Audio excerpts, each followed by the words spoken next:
District of Conservation is sponsored by the Committee for a Constructive Tomorrow, better known as CFACT. To learn more about our sponsor, head over to cfact.org. Thanks for listening to the program. Running a small business means I wear lots of hats. When I put on my hiring hat, I can count on LinkedIn Hiring Pro to make it easy. LinkedIn Hiring Pro helps manage my hiring workflow, puts my job post in front of a unique network of professionals, and matches me with the best candidates for my business. I can also share my job with my network. No other job site lets me do that. No wonder most small businesses say they'd use LinkedIn Hiring Pro again. Hire right the first time. Post your job for free on LinkedIn today at linkedin.com/quality. Welcome to District of Conservation. I am your host, Gabriella Hoffman. This podcast offers a sober examination into all things hunting, fishing, shooting sports, energy, environment, and the public policy surrounding it. And this podcast also specializes in original interviews that you won't hear elsewhere. Here's what I have for you today. It's the last weekend of July, and there is no shortage of news. Two updates that I want to bring to your attention involve there is finally an update on UNESCO and Okefenokee National Wildlife Refuge, or Okefenokee Swamp, and the Oregon Initiative Petition 28 efforts, the updates there. So I'm going to deconstruct that for you all on the show today. As listeners might know, I went to Okefenokee National Wildlife Refuge, and part of that, it's more all-encompassing as the Okefenokee Swamp, but majority of that, about 90-some-odd%, is falling under the purview of the National Wildlife Refuge Service. And over the weekend in Korea, UNESCO met and unveiled that they had finalized the nomination process going from the Biden administration in late 2024 to officially make Okefenokee National Wildlife Refuge, Okefenokee Swamp, into a UNESCO World Heritage Site. I had investigated this story because there were some interesting tie-ins nationally with the Trump administration withdrawing in totality from UNESCO that is supposed to go into effect in December of this year, December 31st. And the widespread opposition that you found locally, especially in the three counties where the Okefenokee Swamp, Okefenokee National Wildlife Refuge rests on. Ahead of Saturday's news that UNESCO formally made Okefenokee into a World Heritage Site, an interview I did with a local publication called The Current out of Savannah, Georgia, was syndicated through Associated Press, Washington Post, and dozens of other national outlets leading up to the final decision. And my comments about locals, especially electorally, opposing this through different initiatives, ordinances, and the like, votes that had taken place were chronicled in our October 2024, which is when we filmed it, but we released it in December of 2024 in our Conservation Nation episode released late last year on the one-year anniversary of the nomination going before the UNESCO committee for determining whether or not a World Heritage Site would happen. That was very cool to see. I was not expecting that interview to be circulated so much. I did not really get much of blowback for pushing it. I thought the reporter shared the perspective pretty fairly, even despite my best efforts and that of our efforts at CFACT to highlight this issue. I suspected that UNESCO was going to proceed with this nomination. And it's not just because of UNESCO. There was also some lobbying done bipartisan-wise locally in the Georgia congressional delegation from both Democrats and Republicans to make this nomination happen. Not every report we do leads to success. I wish this would have been the same outcome like Lava Ridge with the cancellation or withdrawal. I'm not sure what the Trump administration was thinking here, or if they just sidestepped and didn't weigh in on this altogether, maybe perhaps facing blowback from some in the Georgia delegation. I think they just took a no position approach to this and let this proceed, even though, like I had mentioned just earlier in the segment, that they're withdrawing from UNESCO in total. So they see a lot of flaws with UNESCO and World Heritage Sites. But for some reason, they didn't really challenge this nomination process, which is very interesting. And to recap what I had found in my journeys there with my videographer, Madison, our conversations with locals, what was super interesting, and I had written about this at townhall.com, so I'm going to recirculate these sources and my findings and research and new updated information for you in the show notes if you're curious to read that. But a summary, if you had missed this earlier episode, was that a lot of UNESCO heritage sites, World Heritage Sites, I think there is some value with like medieval cities or historic cities that maybe this is where it could work the best. I've seen in Lithuania, where my family is from, that there are certain UNESCO World Heritage sites. I don't see an issue necessarily with that, even with my gripes, personally speaking, with the United Nations and their agenda with net zero and kind of subverting conservation with like 30 by 30 as part of their UN sustainable goals, those 17 sustainable goals. But could hypothetically it work in certain places? Perhaps. But in my report on this and supplemental reports, the New York Times and some other places, there was a university study that found that UNESCO World Heritage status, quote, comes at a cost to the local population's human rights because international interests frequently clash with impacted individuals and communities. I also highlighted in a town hall report from December when I released the video that a heritage site in Africa, they had described the listing as a curse involving a place called Fort Jesus in Mombasa, Kenya. Locals, they were quoted saying, quote, locals don't want to talk about being a World Heritage Site anymore, and they feel shortchanged. Our houses are shabby, we have the money, but we cannot fix them, said a local historian to the New York Times. They added that they felt trapped by UNESCO rules and lack funds as agency regulations bar locals from updating houses located near World Heritage Sites. America now has 27 UNESCO World Heritage Sites, and it's debatable whether or not this argument that tourism is going to increase as a result of this designation will hold water, will be there, because one of the people we spoke to, Travis Sanctuary, documented using government data, and it was noted in our video report that visitation was largely unaffected or ironically decreased at places that had this designation from UNESCO, including national parks that are falling into this category. Of course, there were concerns about sovereignty, with the UN exerting more control over American public lands. A lot of people were boiling down opposition to a proposed mine and more development, but that misses the issue at hand. There were a lot of people we spoke to in forestry who go hunting and fishing and elsewhere that were worried that this area that is overseen by the Fish and Wildlife Service, which is supposed to be open to hunting, fishing, and the like, 90% of the swamp is a national wildlife refuge. They worry that access could be lost. It remains to be seen if it will be lost, because this is the first wildlife refuge, national wildlife refuge, in my understanding, that is getting World Heritage Site protection under UNESCO. I will keep tabs to see if such access is lost by the observers that are supposed to be caretakers of this now that this is going into effect. If this designation turns out to be a flop and a lot of the worst fears that we highlighted in our report come true, would there be buyer's remorse? Is there going to be more tourism dollars? Can that area sustain more tourism? It is hard to get to, and unless you're coming from, the easiest point of entry would be coming from Jacksonville, Florida. There's a lot of smaller roads. Do they have the infrastructure to support such a designation that they anticipate with more tourism? That remains to be seen. I don't recall there being too many parking spaces. The roads are very narrow. It is a little difficult to traverse unless you know how to get there by navigation and the like. So it remains to be seen, will they be prepared for more visitation if supposedly we will see benefits to such a designation? That remains to be seen. Not the outcome we were expecting at CFACT and Conservation Country, but I was not ashamed, and I don't regret highlighting this. I think this was extremely important. There are forces at will that beyond your control, going up against the United Nations. We didn't tackle them full head on. We just exposed this issue. But you can present your case. You can, try to appeal to favorable people, and just certain forces beyond your control just allow this to proceed. And that was something I was anticipating, unfortunately, with this. I would have loved to have seen a little more pushback from the admin, since they are skeptical of UNESCO.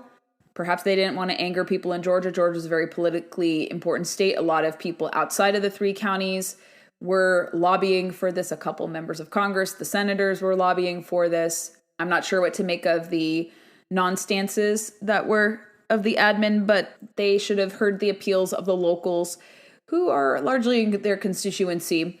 So we will see, as exit from UNESCO is made official at the end of the year, how does this decision factor into it? Will it be a retroactive appeal to remove this if they don't like the designation? If something unfortunate happens or devastating happens, can you retroactively remove yourselves from having this designation? That will be interesting to see. And if I'm totally wrong and this is going to be hunky-dory and great, I would love to be proven wrong, but a little bit skeptical here. So I was happy to do the report, shine a light on it, be one of the first journalists to talk about this in great detail, especially with concerns about access to this National Wildlife Refuge and multiple use management. Will those activities be obstructed, hindered? Can they work in concert with the UN designation? We will now see, with this starting to go into effect, perhaps immediately. More positively, however, since we're on the subject of places that start with O, Oregon. We have been documenting here at the podcast and in my writings about Oregon Initiative Petition IP28. And interestingly enough, more positively enough, despite garnering hundreds of thousands of signatures over the threshold that was needed by July 2nd, upon further review, the election officials found that a lot of signatures were not valid, so therefore it does not clear to make the November ballot. I'm going to be reading from Oregon Public Broadcasting, not a conservative source, but I figured they did some good reporting here, and I'm going to add some color and commentary to this as well. A controversial proposal to vastly expand animal rights in Oregon has been put to pasture yet again. State officials announced on Friday, July 24th, that IP28, which would have allowed hunting, fishing, slaughtering livestock, among other practices, did not obtain enough signatures to make the November 3rd ballot. According to analysis of signatures by elections officials, petition contained 104,262 signatures, short of the 117,173 required to qualify for the ballot. The outcome is a blow to supporters who had hoped for a reckoning over how humans interact with the animal world. It's welcome news to many opponents, including elected Republican and Democrat officials, industry groups supporting hunting, ranching, fishing. Even IP28's most ardent supporters acknowledged there was no chance Oregonians would approve the idea that would dramatically reshape outdoor recreation and livestock ownership in the state. Quote, "We want to start advocating for these legal practices specifically in the hopes that over time we will be able to build a stronger base of supporters, but also start to shift public opinion closer to this direction," said David Michelson, chief petitioner behind the petition to OPB earlier this year. And he said in a follow-up statement, "We petitioned until the very last day we could, but ultimately turned in fewer than we had needed," he wrote to the publication on Friday. What was interesting about this was Oregon being very progressive politically and to the left. Even the top lawmakers there, from the governor to the leaders in the state legislature, state senate, House of Representatives, they were also to this radical measure. And if you need a refresher, I'm going to offer it quickly to you. So what essentially IP28 would have done, it would have restructured, reimagined the criminal code relating to animal cruelty to also extend to hunting, fishing, ranching, and veterinary services, pet ownership, and the like. So this would basically have made animal cruelty akin to any animal interaction that humans would have. So any animal or interaction that humans would have under this new or rewrite of the penal code would basically state that every practice involving animals would be akin to animal cruelty. So animal husbandry would be animal cruelty. Hunting and fishing would be criminalized as animal cruelty. Even pet ownership and veterinary services would have been also falling under that category as well. And you read into that as an outsider and you're like, that is nuts. It absolutely is nuts. And to outlaw hunting, fishing, agriculture, and even going so far to target animal ownership and veterinary services. I believe even spaying and neutering was going to fall under this practice. It's so out of left field even for Oregon. Millions of dollars would have been lost to conservation had hunting and fishing been outlawed, because the Oregon Wildlife Agency's budget is in the almost $2 million category. Billions of dollars in economic productivity and activity would have been stymied and lost as well. So from an economic standpoint, it would have been devastating for the economy of the beaver state, for conservation funding and the future of that, because it's already under attack. A lot of these blue states are facing attacks with not only these outside forces and initiative petitions, but also people trying to remake wildlife agencies, moving them away under the guise of democratizing them, away from hunting and fishing to that of preservation, animal rights, and the like. While it is a momentary victory that this did not proceed, it's an important reminder to highlight that the efforts of ballot box biology will not be stopping here, even though they faced a temporary setback. Different stakeholders and groups that I frequently talk to, from Luke Hilgeman of IOTR, he had tweeted something to the effect of, this is not, something to stop at. And this is highlighting the need, and I'll link back to his comments on this, why states like Oregon should pass the right to hunt and fish. Colorado is going to be center stage for this effort, and it looks very good there from what I'd heard internally and from different voices about the prospects of that passing Colorado. The threshold of obtaining the necessary votes will be not so difficult and arduous like it was in Florida, although they cleared the threshold, no problem there. But in Colorado, I think it's like slightly over 50% of voters voting that into effect. And they had cleared the threshold to make it onto the ballot, unlike the advocates of yes on IP28. Once these ballot measures pass, and I highlighted this in a recent episode here on the show, they're very difficult to untangle, dismantle, and remove. It's very difficult. We see this especially with the gun control measures that had passed in Oregon. Now they're in legal challenges, legal battles with the stuff that they passed a few years ago there. You see in Colorado, it's very difficult to undo the 2020 forced reintroduction wolf ballot measure, where that experiment has just totally upended wildlife conservation as we know it. We've seen more wolf mortalities through this forced reintroduction effort than we would have seen with you might see it as controversial, but a wolf management hunt in place or a wolf management program that would have been adopted had they followed the natural course of action. And if they followed delisting and the like, we have seen far more wolf mortalities here. And when you have these measures, you actually are engaging in counterintuitive practices, making people hate wolves more, instead of wanting to create efforts to collaborate and, satisfy and fulfill the interests of humans and the wolves. So you're creating more negative animosity towards the wolf rather than cooperation you would normally see if these wildlife management decisions were to play out naturally and with buy-in from the communities, not just promoting the so-called interests of the wolves over people, but actually putting them on equal footing. Ballot box biology is going to persist and continue, which is why different preventative measures, proactive measures like a right to hunt and fish amendment have to be enacted. And we see this ever present, ever clear in states where hunting and fishing are currently under threat. You see this with states that are facing budget shortfalls for conservation funding. We're seeing this in Virginia. I never thought we'd have budget shortfall issues with our DWR in Virginia, and I will keep tabs on that, what that looks like. I've heard this is happening in Wisconsin as well. Virginia, thankfully, we have right to hunt and fish amendments that safeguard us from future attempts to reimagine wildlife conservation in the state. But Oregon became very, very close to outlawing not only hunting and fishing, but other adjacent practices. Could other states attempt to do this? I could see California and other states where ballot initiatives, where they rule by ballot box initiatives like this, experimenting with something similar. Or does this scare even animal rights activists with the failure here? Or does it give them more ammunition to proceed with something like this in the future? I actually think it's going to scare people. Maybe this is a half glass full take of it, but I don't think they would want to try this again. They wouldn't want to. It's embarrassing. The fact that you couldn't make this, and the fact that it's so extreme and misleading and so brazen in their goals of trying to ruin our interactions with animals, consumption of animals. Yes, we do consume animals, but we don't consume to extirpation anymore because of conservation practices. People are very conscious about what they eat, the meat they eat, the poultry they eat. They don't want to see any animal cruelty. You'll find among hunters, anglers, ranchers, farmers, amazing advocates of conservation, people who love the land. They love the wildlife that traverses the land. They love the livestock that they tend to.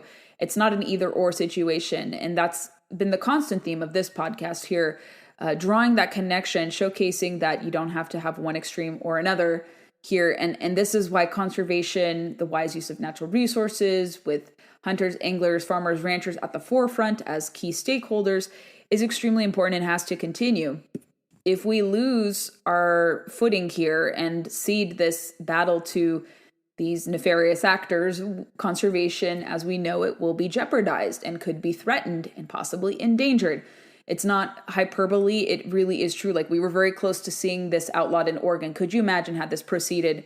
What would the outcomes be? And people would be like, I did not know. I'm opposed to animal cruelty. I don't know anyone who's opposed to animal cruelty, but if it's defined in these terms, this is unacceptable. This is not fighting animal cruelty. This is rewilding. This is veganism.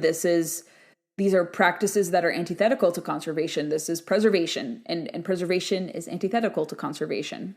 Let me know your thoughts on both of these topics, Okefenokee, Oregon, and stay tuned for some follow-up reports. I still have a little bit of coverage from ICAST. We're going to do a follow-up on Oregon for Town Hall, and I will have some stuff at Substack analyzing what I've discussed here about both of these updates. So thank you for listening, and I will have more interesting conversations for you as we wade into August recess here in. If you enjoyed this installment of District of Conservation, I would love to know your feedback. Send it my way. Please be sure to leave us reviews on Apple, Spotify, or wherever podcasts are played, and also check us out on Facebook, Instagram, and Twitter to never miss a beat nor a guest announcement. Thanks so much for listening to District of Conservation. I hope you have a wonderful day, and please share the podcast to those who may be interested in learning more about these critical natural resources, environment, energy issues.